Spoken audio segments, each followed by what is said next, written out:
नमस्कार दोस्तों, मैं रोनित स्वागत करता हूं आपका आपके अपने YouTube चैनल सच्ची कहानियों पे। आज की कहानी हमें सलाउद्दीन जी ने भेजी है।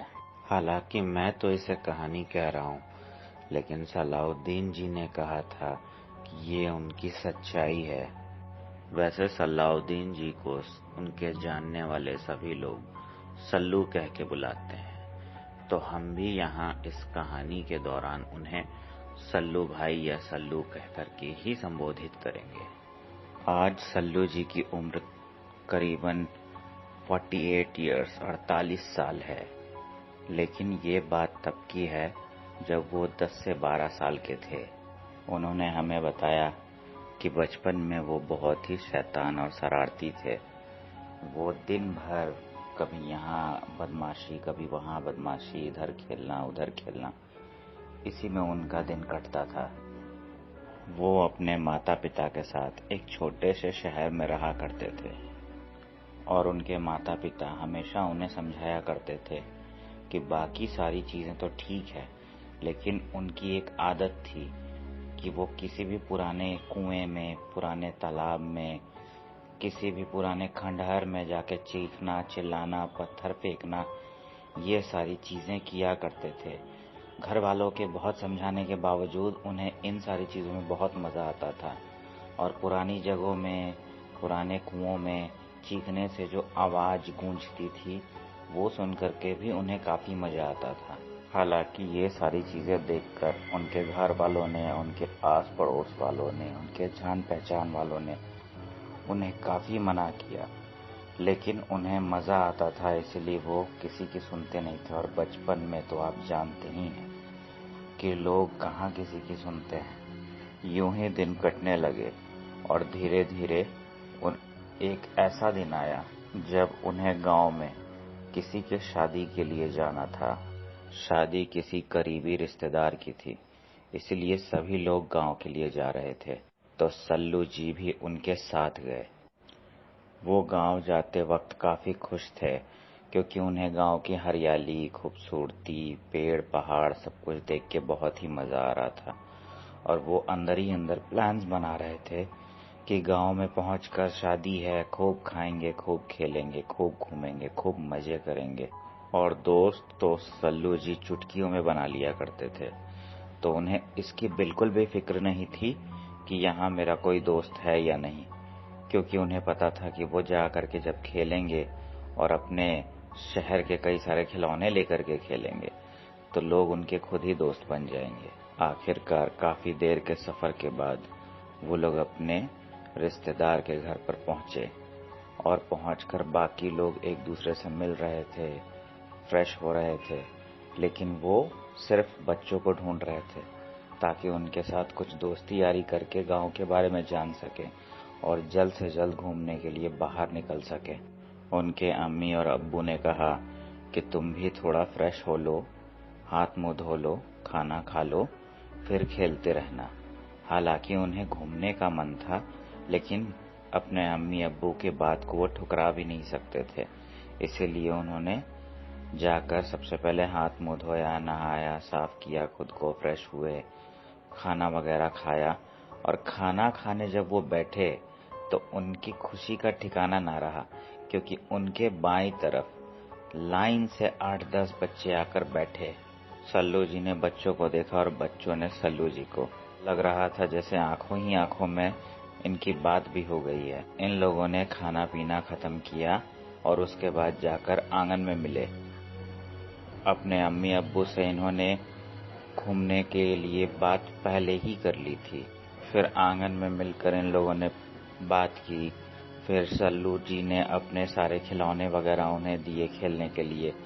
15-20 मिनट खेलने के बाद सल्लू जी ने कहा, मुझे अपने गांव को एक बार दिखाओगे नहीं? बाकी बच्चों ने हामी भर दी और वो सभी सल्लू जी को लेकर घूमने चले गए।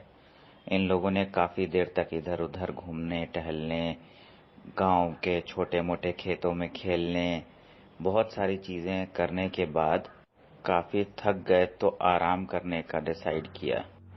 लेकिन वहां आसपास बैठने की कोई पक्की जगह ना होने के कारण गांव के बच्चों ने कहा कि चलो हम तुम्हें एक चबूतरे पे लेके चलते हैं जहां अगल बगल खेलने के लिए अच्छे अच्छे जगह भी हैं, पेड़ की जड़ें भी हैं और भी कई सारी चीजें हैं।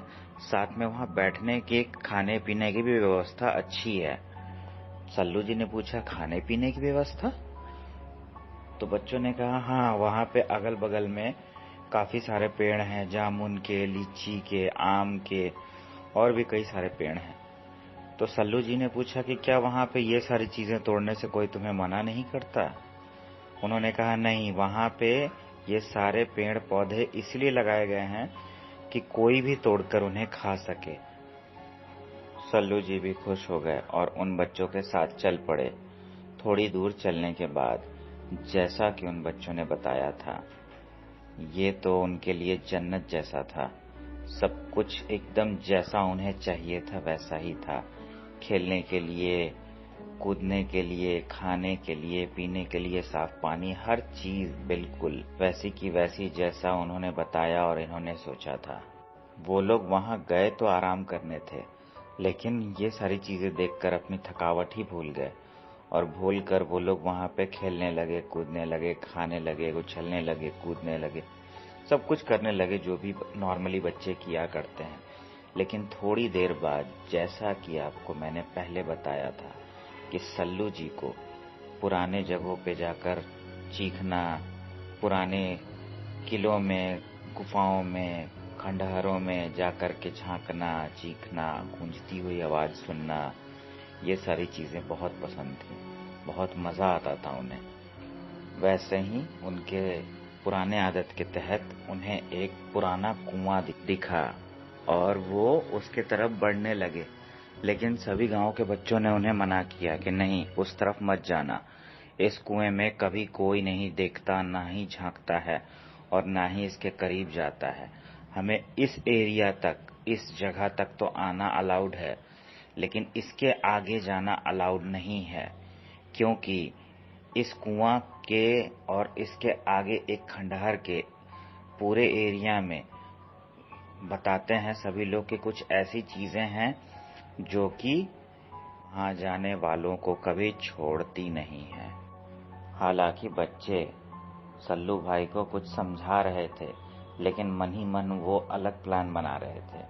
वो सोच रहे थे कि जैसे ही इनका बोलना खत्म होगा, मैं जाकर जल्दी से देख आऊंगा, कुएं में चिल्ला दूंगा, पानी में पत्थर फेंकूंगा, खंडहर अगर होगा तो जाकर के वहां पर एक बार चेक कर आऊंगा। थोड़ी देर तक बच्चों की बात सुनने के बाद उन्होंने कहा, ठीक है, तुम लोग घबराओ मत, मैं तुम में से किसी को लेके नहीं जाऊंगा। और वो खुद ही आगे की तरफ बढ़ गए। उनके दोस्तों ने उन्हें काफी मना किया, लेकिन वो किसी के सुनने वाले कहाँ थे। लेकिन उन्हें क्या पता था कि ये उनकी जिंदगी की सबसे बड़ी भूल होने वाली है।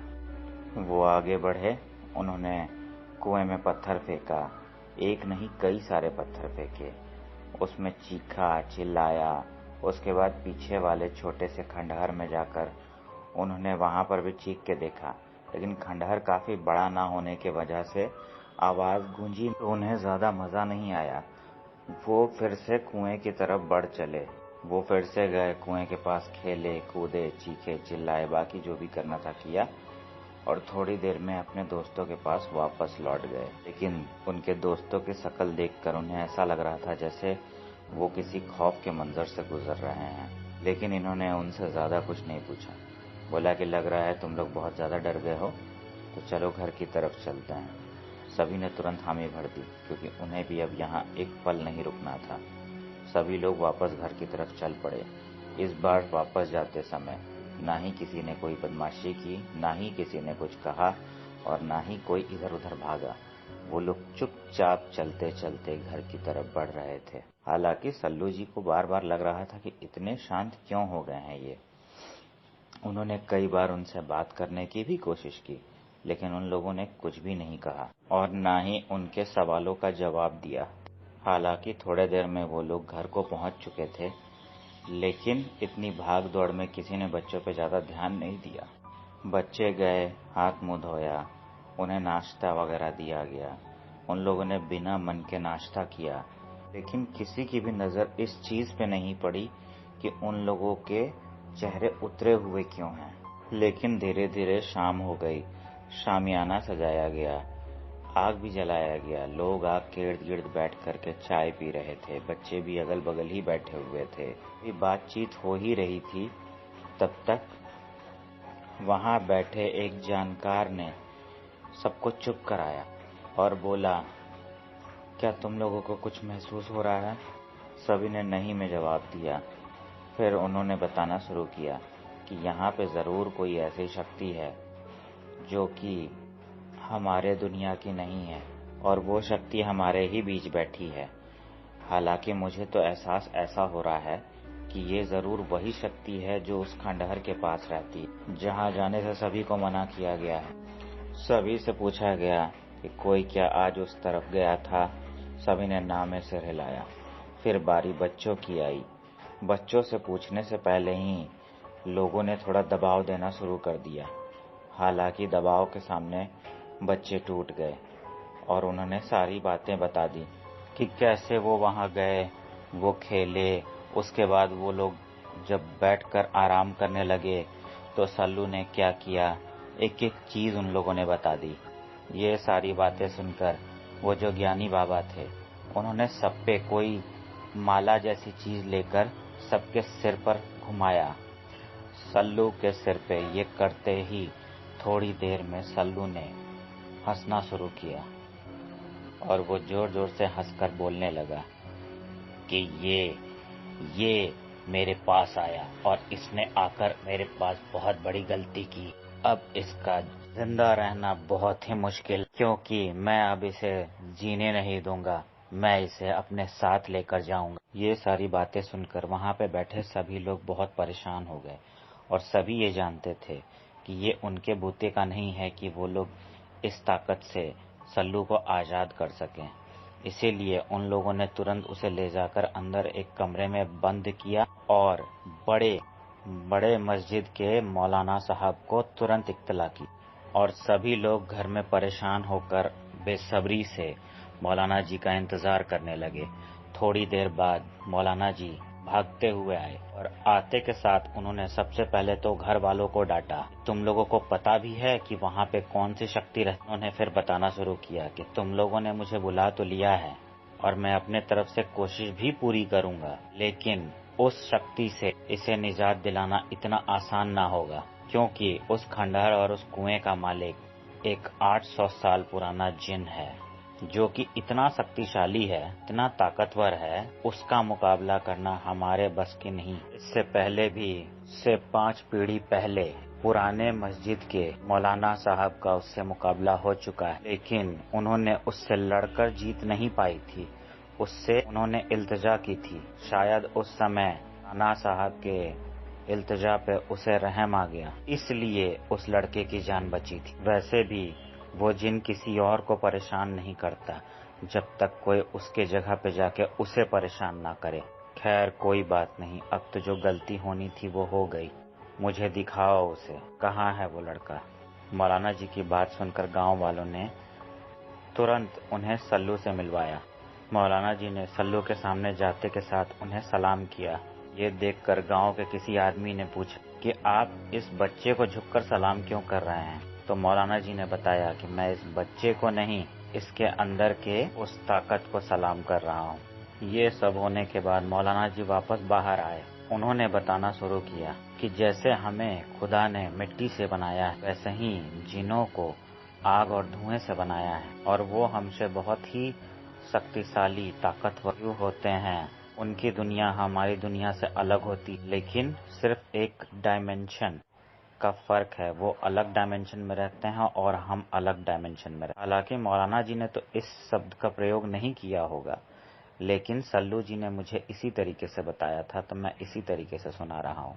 सारी बातें बताने के बाद मौलाना जी ने कहा कि मैं अब कमरे में जा रहा हूँ, सिर्फ उस लड़के के वालिद मेरे साथ जा सकते हैं और बाकी सब बाहर ही रुकेंगे। ये सुनकर गांव वालों ने हामी भर दी। फिर मौलाना जी सल्लू के अब्बा के साथ अंदर गए और करीब 3 घंटे मान मनौवल के बाद वो जिन मान गया। फिर बाहर निकलकर मौलाना जी ने सभी गांव वालों को बताया कि उस जिन की 3 शर्तें हैं और हमें ये तीनों शर्तें माननी होंगी तो वो उस बच्चे को छोड़कर चला जाएगा। गांव वालों ने बहुत ही बेचैनी के साथ पूछा, क्या 3 शर्तें? तो मौलाना जी ने बताना शुरू किया। पहली शर्त कि अब कोई उस खंडहर के आस-पास भी नहीं जाएगा। जैसे कि पहले बच्चे उस पेड़ के पास और बाकी बागीचे के पास तक जा सकते थे, लेकिन अब कोई उस बागीचे के पास तक भी नहीं जाएगा। सभी ने बोला, ठीक है। अगली शर्त? उन्होंने बताया, अगली शर्त यह है कि उस जगह की मरम्मत करानी होगी और वहाँ एक बाड़ा भी लगाना होगा और उस बाड़े पे ये लिखवाना भी होगा कि ये जगह उस जिन की है। फिर उन लोगों ने पूछा, अच्छा और तीसरी शर्त? मौलाना जी ने कहा, तीसरी शर्त ये है कि हर जुम्मे को उसे खाने के लिए कुछ मीठा देना होगा, कम से कम 3 साल तक। सभी लोगों ने इन सारी चीजों के लिए हामी भर दी और जैसा कि तय हुआ था, सभी लोगों ने सारी चीजों की शुरुआत की। सबसे पहले वहाँ पे बाड़ा लगा दिया गया जिसकी वजह से कोई बच्चा उस बागीचे तक भी ना जा सके। फिर उस जगह की मरम्मत की गई जिसके लिए सारा खर्च सल्लू के पिता ने, उसके अब्बा जान ने उठाए और 3 साल तक रखे जाने वाले मीठे का भी खर्च देने के लिए वो तैयार थे। लेकिन गांव वालों ने कहा कि ये अपने गांव का भी बच्चा है, उसका हम लोग देख लेंगे, तुम फिक्र मत करो। और ये सारी चीजें होने के बाद वो अपने ज़बान का पक्का था। जैसा कि उसने कहा था, वो जिन सल्लू जी को छोड़ के चला गया। और ये सारी चीजें होने के कई साल बाद सल्लू जी के अब्बा जी ने उन्हें ये सारी बातें बताई, क्योंकि उन्हें सब कुछ ठीक-ठीक याद न था। हालांकि अब इस बात को कई साल हो गए हैं, लेकिन आज भी वहाँ जुम्मे के दिन पे कुछ मीठा रखने का रिवाज। और अब तो ये भी माना जाता है कि वहाँ हर जुम्मे को कुछ मीठा रखने से गांव पे कोई तकलीफ नहीं आएगी। और कई लोगों का ये भी मानना है कि वहाँ पे जुम्मे के दिन मीठा रखने से उनकी मन्नतें भी पूरी हुई हैं।